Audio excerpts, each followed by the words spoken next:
La parole est à présent Madame Stéphanie Galzi pour le Rassemblement national.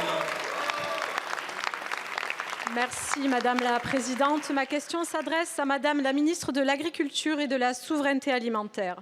Madame la Ministre, la situation de notre agriculture est dramatique et l'action du gouvernement n'encourage pas à l'optimisme. Même si quelques mesures conjoncturelles sont proposées pour calmer démagogiquement la colère des agriculteurs. Nous sommes à la croisée des chemins et vous le savez très bien. Certainement mieux que votre majorité hétéroclite et l'extrême centre qui vous tient en otage et vous condamne à l'inaction. Aujourd'hui, il faut agir, le temps n'est plus aux paroles. Ces mêmes paroles, prononcées par Gabriel Attal sur des bottes de paille lorsqu'il fut quelque temps Premier ministre. Les factures s'accumulent et la trésorerie ne suit pas. Les agriculteurs de notre pays vivent dans la peur et l'angoisse.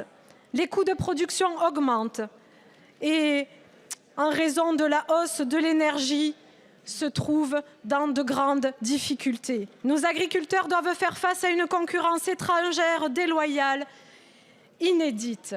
Sur les panneaux des communes de l'Hérault, recouverts de noir, on peut lire « Ici survivent des agriculteurs, ici meurent des agriculteurs ». Je ne souhaite pas voir demain des familles se vêtir de noir et à leur tour porter le deuil d'un mari, d'une épouse, d'un frère, d'une sœur. Il est essentiel que le gouvernement mette en place des mesures pour soutenir financièrement nos agriculteurs afin qu'ils puissent continuer à produire au meilleur coût sans sacrifier la qualité. Je demande instamment au gouvernement de défendre nos intérêts sur le plan international et de promouvoir des politiques qui favorisent nos produits locaux. Madame la ministre, quelle est votre vision de l'agriculture pour les 5 prochaines années en faveur de cette noble profession qui, depuis des siècles, nourrit et fait vivre la population française?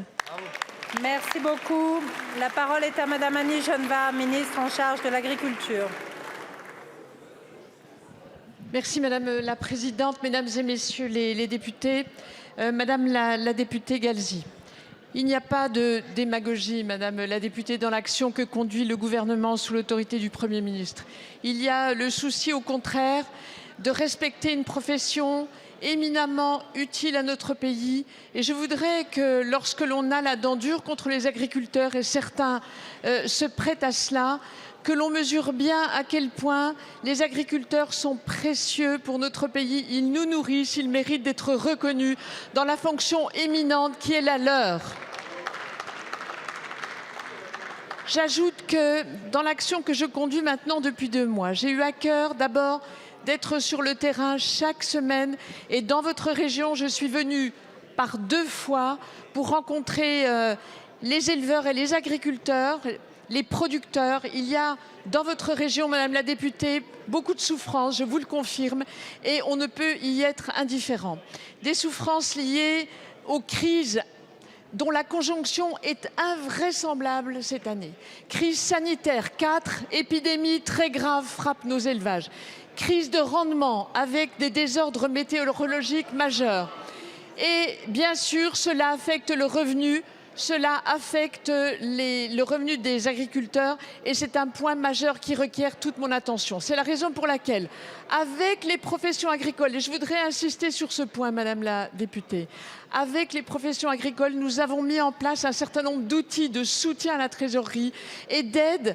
Avec la MSA, nous avons abondé l'exonération partielle des charges, l'exonération de la DFNB, les 2 dispositifs de prêt pour soutenir les trésoreries. Et nous continuerons par une écoute attentive du terrain à être auprès de nos agriculteurs et de nos producteurs. En viticulture, puisque c'est une... Madame la ministre, merci. Je suis désolée, mais la question est tellement large. Non, voilà, merci beaucoup. Plus de temps de l'autre côté non plus.